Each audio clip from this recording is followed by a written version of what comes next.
This is FYI News 13, brought to you by SSPTV and the Hazleton Standard Speaker. For your information, two local soldiers had a special message for a group of students in our area ahead of Veterans Day next week. We'll take you to the program next. It's Friday Eve on FYI. Hi, my name is Ken Kara, and it means a lot to me and the crew that you're spending some time with us at SSPTV. Here's your headlines from FYI in the Hazleton Standard Speaker. The Pennsylvania State Police and the Luzerne County District Attorney's Office announced today that former real estate agent Ignacio Beato of Hazleton was apprehended at the Orlando International Airport in Florida. The 45-year-old Beato was apprehended while attempting to re-enter the United States from the Dominican Republic. He was charged with felony charges of forgery, theft, and theft by deception for alleged fraudulent real estate sales. Beato is accused of accepting cash and checks from numerous victims while using his position as a real estate agent to gain access to vacant homes. Unsuspecting victims moved into the vacant homes and only became aware of the fraud when served eviction notices filed by the lawful property owners. Beato has been lodged in prison and is awaiting extradition from Florida to face the charges. Veterans Day is next Wednesday, but students at Holy Family Academy in Hazleton got an early lesson on the significance of the day. Two soldiers from the Pennsylvania Army National Guard Armory in Hazleton visited the school. We talked with Staff Sergeant Ryan Applegate and school principal Donald Basic.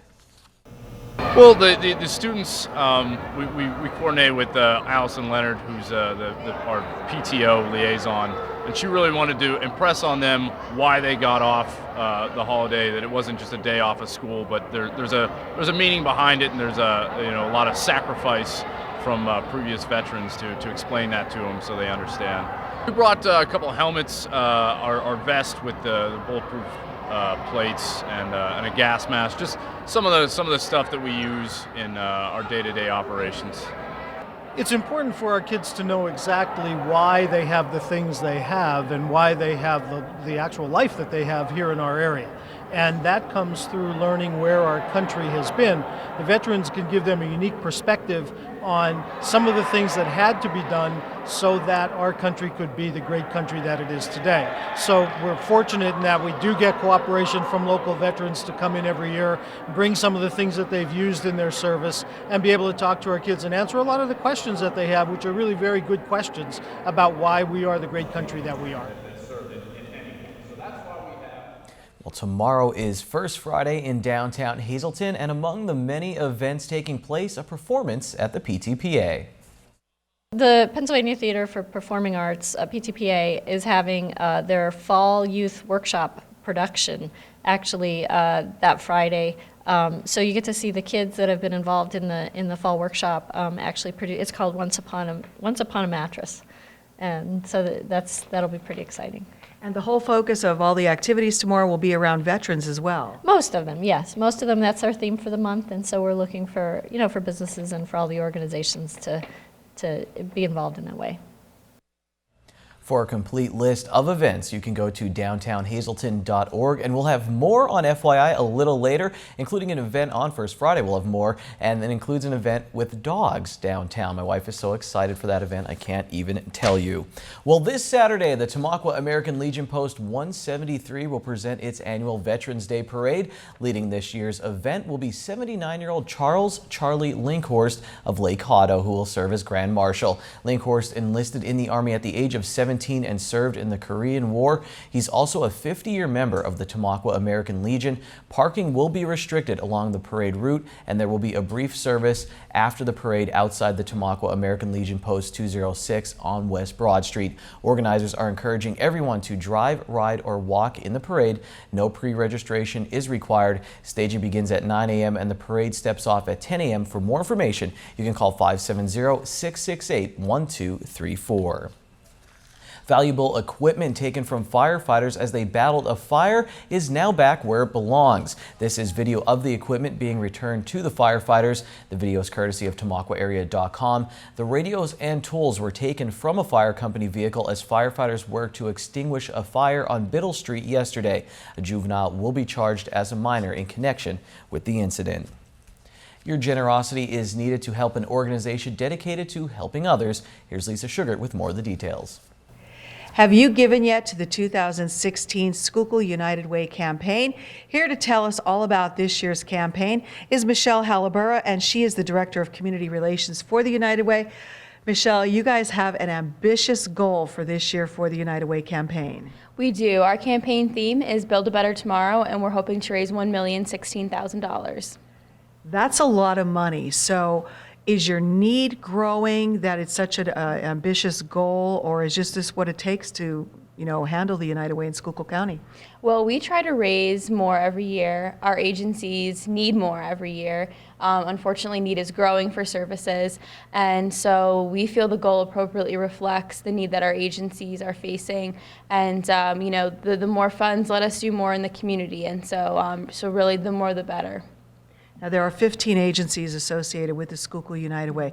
So when people give and you finalize your campaign in November, how is that money distributed?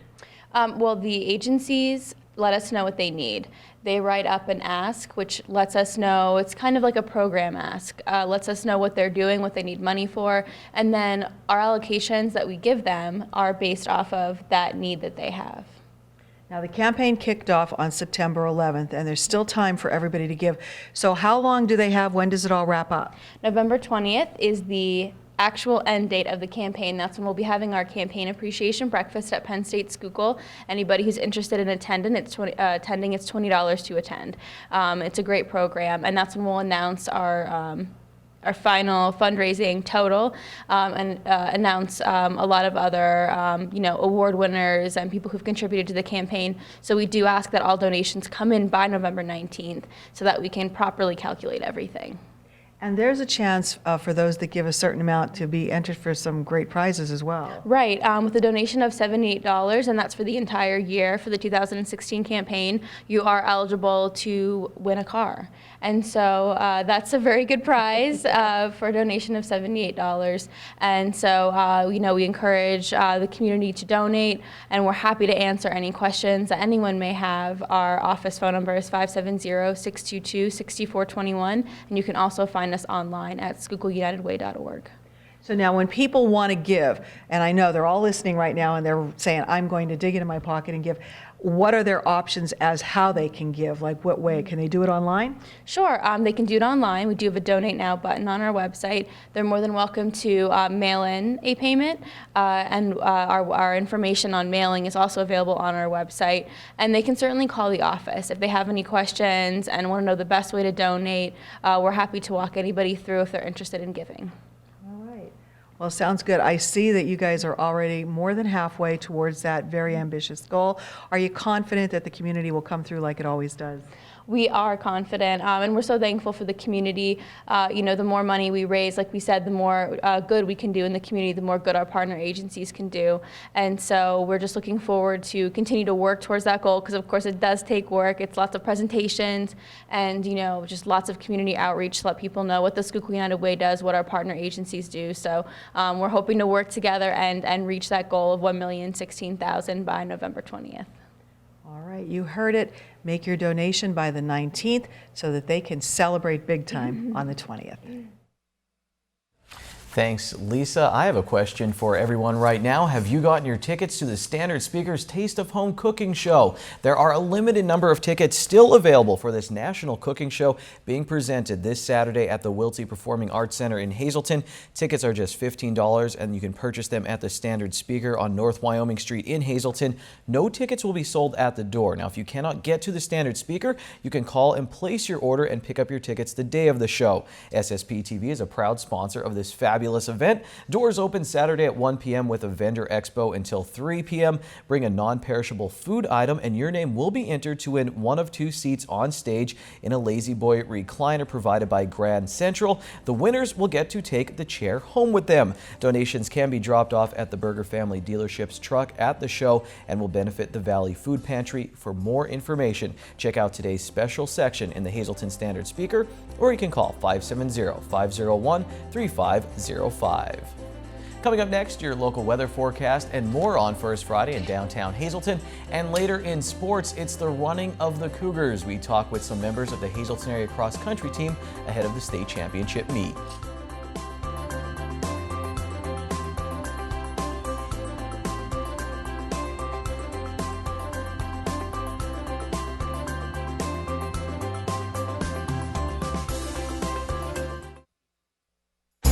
This is FYI News 13, brought to you by SSPTV and the Hazleton Standard Speaker. This Friday is First Friday in downtown Hazleton, and you have the opportunity to meet and possibly become a foster parent to this beautiful guest in our studio today. And this is Goodwill. Goodwill is part of the Pocono Greyhound adoption program, and Amy Weir is the director of this organization. Amy, you guys are going to be part of First Friday, and you will be at the Shop 2 in downtown Hazleton. Before we get to that, tell us about the Pocono Greyhound adoption program. So Pocono Greyhound, we work with tracks down Florida and adoption groups, and we just find home for the retired racers once they're done, with their track days, and just get the word out on how great greyhounds are as pets. Now, Goodwill right now, you are fostering him. He's my foster, yep. So, but you have your own doggies as well. 2 of my own at this point, yep. So what is a greyhound dog like? Tell us all about what it's like to have a pet like Goodwill. They're very lazy. A lot of people think that, they're racing dogs. I don't have a fenced-in yard. I can't have one. They have too much energy. They sleep probably about 18 to 20 hours a day. It's crazy. I work from home, and if they were crazy, I would not be able to keep my job. Well, I must say, he's one of the best behaved dogs that we've ever had come into the studio. Very calm, very well behaved, a very good dog. And if I could, I'd take him home. He's beautiful. Yeah, we do need foster homes. Pocono Greyhound relies on foster families. We do not have a kennel. So if you're interested in becoming a foster, check out the website. It's poconogreyhound.com, and you can find out all the information on adopting or the fostering process. We would appreciate it. Now, if people want to meet Goodwill in person and talk to you in person, they can come out on Friday between 5:30 and 7:30 at the Shop 2, which is 105 East Broad Street in downtown Hazleton. That's your aunt's shop, so you wanted to be down there. And so what will they learn when they come in on Friday? Well, a lot of people have never seen a greyhound in person before, so it's really good for people to, just come in and actually see what they're like. Any misconceptions they have, we'll work through them and hopefully find them a home. Oh, well, hopefully someone out there right now is looking at this beautiful pet, and it would be a nice addition to anybody's family. He'll become a family member, I'm sure. And if they have any questions or concerns or they want to know more, can they give you a call as well? Absolutely. And where should they call you at? My number is 570-436-8665, or again, you can check out the Pocono Greyhound adoption website, poconogreyhound.com. All righty. Well, very good. Thank you so much. And we hope that we get a home for Goodwill and for all the other dogs that need one as well. Please come down to the Shop 2 Friday between 5:30 and 7:30 and meet Goodwill. Time now for FYI News 13 weather. Yesterday, our weather shot was some churches on Church Street. Today, we get a church on Laurel Street. It's the beautiful St. Joseph's Church in the city. It's also a beautiful day in the city. Here's our local forecast from the National Weather Service right now. Tonight, patchy fog after midnight, otherwise cloudy. Our low will be 56 degrees with a south wind around 7 miles per hour. Now, here's your local 4-day outlook. A chance of rain before 9 a.m. on Friday, and then a chance of showers and thunderstorms after 11 a.m. There will be some patchy fog around in the morning as well. Otherwise cloudy with a high near 71. Feels like the spring. On Friday night, 30% chance of showers and thunderstorms before 8 p.m. and then a slight chance of showers between 8 and 10 p.m. It will be mostly cloudy, low in the upper 40s. Saturday looks partly sunny with a high in the mid-50s. Saturday night it gets colder, mostly cloudy with a low around 36. Sunday we're in the high 40s, but it will be sunny, and then Sunday night mostly clear with a low of 32.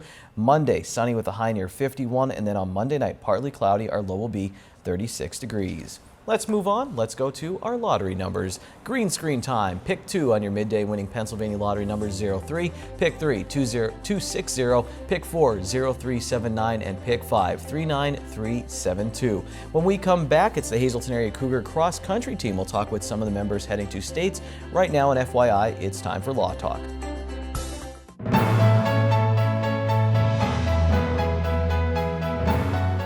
Viewer question: how do you challenge someone's claim to the decedent's property? Well, that doesn't happen too often, but it does happen. And to the family of the decedent, it's a very important issue. I could just relate to you one particular incident that we had where the decedent had a rather large IRA account with a brokerage firm, and when we contacted that brokerage firm, they said, "Oh no, we're paying this to this other person who was not even a family member." And we said, "Wait a minute, now get us some proof on that the decedent named them the beneficiary on that account." What they provided to us, we didn't think was particularly sustainable. So what we did is we had to file, and in the same situation, you would have to file a petition in the Orphans Court Division. This particular case was here in Luzerne County. We got our witnesses together, including an expert in account management, and we went to a trial.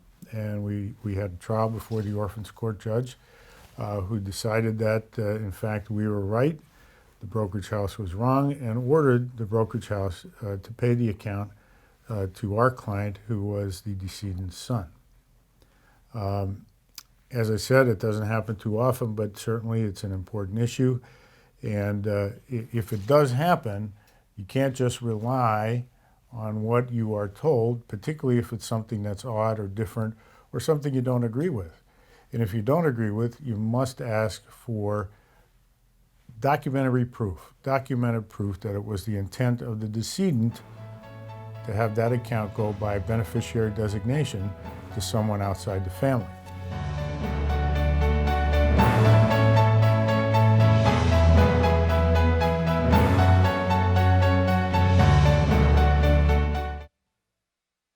This is FYI News 13 Sports. Okay, Google, how fast does a cougar run? Give it a second. Cougar has a speed of 40 to 50 miles per hour. Actually, so cougars are very, very fast. Actual cougars are very fast. So are the Hazleton area cougars. John Eric Poli has the proof. The Hazleton area girls cross country team raced their way to the District 2 championship meet last Saturday. The victory qualified the team for the state championship meet this Saturday in Hershey. However, the road to states didn't come easy for the Lady Cougars. A week before, they placed second in the Wyoming Valley Conference Championships to Pittston area, making it the third time this season they lost to the Patriots. However, that week they ran without their top runner, Mary Everdale, who had to sit out with a foot injury. The week off helped Everdale as she cruised her way to the finish line with the best time of her career, and it was good enough for a fourth-place finish. I was nervous at first. I was hoping my foot would hold in there for me, but I got a PR and I feel good, especially because I sat out all last week. By the end of the race, the Lady Cougars placed 5 girls in the top 20 and defeated Pittston area for the first time this season with an exciting 54-60 victory. We were so excited. We knew that Mary already won, and we were so happy to be able to join her, and we hugged each other and we cried, and it was great. That was very exciting. We were all happy for each other. Okay, now how are you guys preparing for states next week? We're doing a lot of workouts and working hard. The Hazleton area girls weren't the only team that saw success this past weekend, as the boys qualified 2 boys for the state meet on Saturday. On the boys' side, sophomore Matt Hauser wouldn't allow himself to finish second 2 years in a row, and he strided his way to cross the finish line first with the winning time of 17 minutes 9 seconds and was crowned the district champion. Hauser took a relaxed approach to the big-time meet, and that helped him get the victory. To me, it was kind of just another race. You know, it didn't really feel any different, so it was kind of just like I just won a race. It didn't feel like a championship or anything. It's kind of setting in now, but you know, I didn't feel much. Hauser won't be going alone to Hershey on Saturday. His teammate Franklin Cunningham finished the race just 21 seconds later to place 4th with the state qualifying time. And now the duo finds themselves in the state meet for the second straight year. It felt amazing knowing, because last year as a freshman I qualified too, and it felt amazing knowing that I'm going right back to the same spot I was last year. For FYI Sports, I'm John Eric Poli. Thank you very much, John. Well, the female athletes in our area are having a heck of a fall on the MMI Lady Prepper volleyball team. They're the latest to grab district medals. Let's go to the FYI standard speaker scoreboard. So MMI, they lost to Blue Ridge in the district final, but they do get silver medals for a great effort this season. We'll try to catch up with some of the Lady Preppers next week. The Phillies will be collecting medals on Thursday night. They will hope that they're gold, and not just because that's one of their school colors, but because they like to win district championships. It's another fun round of Marion vs. Nativity, and this time it's for the District 11 Single A Volleyball Championship. And the basketball season starts for Penn State Hazleton on Thursday as the men and women visit Luzerne County Community College. The Standard Speaker has a preview of both teams in Thursday's paper. Oh, here's a little note. The Wilkes-Barre Scranton Penguins have won 7 straight games. The Penguins are 8-1 on the season. They are at home again this Friday as they go for 8 in a row. And this sportscast is now over. I'll see you after the social report to wrap things up. Thursday is $1 burger night at Bottlenecks. Get a juicy 4th pound burger for only $1 all night long. Good evening, everyone, and here's tonight's Talk of the Town report. First tonight, the Butler Township Fire Company, West Butler Drive and Drums, will be hosting a fundraiser dance featuring The Tones on Saturday, November 7th from 8 to 11 p.m. The public is invited to attend, and tickets are $5, and we've sold at the door. The kitchen and bar will be open for food and beverages. Call 570-401-4217. Our next announcement, Holy Family Academy, we will be holding a toy and gift card bingo Friday, November 20th at the school on North Laurel Street in Hazleton. Doors open at 5 p.m., early bird starts at 5:30, and regular games begin at 6. Also be having cash specials, homemade food, and tricky trays. Admission is $10 and seats are limited. Call 570-455-9431. And finally, Cunningham United Methodist Church will be hosting a Christmas bazaar Saturday, November 7th from 9 a.m. to 3 p.m. The bazaar will include a bake sale, jewelry, crafts, and a basket auction. Great homemade food will also be served. Cunningham United Methodist Church located at 411 Main Street. For info, call 570-788-3960. That's tonight's Talk of the Town. News 13 would like to send sincere condolences to the family and friends of these recently departed. Albert N. D'Alessio of Hazleton. Funeral is Monday at 9:30 a.m. from the Joseph A. Moran Funeral Home. Mass is Monday at 10 a.m. in the Our Lady of Grace Church. Friends may call Sunday from 3 to 6 p.m. And Phyllis M. Morgans of Delano. Memorial is Saturday at 11 a.m. from the Stauffer Bresnik Funeral Home. Friends may call from 10 to 11 a.m.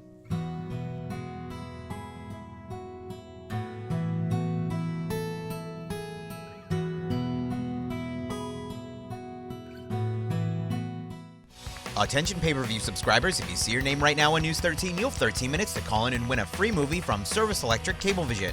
Our winner tonight is Carl Denchi of Frackville. Carl, if you're watching, give us a call right now, 570-455-7267, extension 104. Tomorrow is the last day of the regular season for high school football. It's hard to believe it's week 10. We'll have our final Football Friday feature on Friday. Get ready for that. It's going to be a fun one. Until then, take it easy, everyone.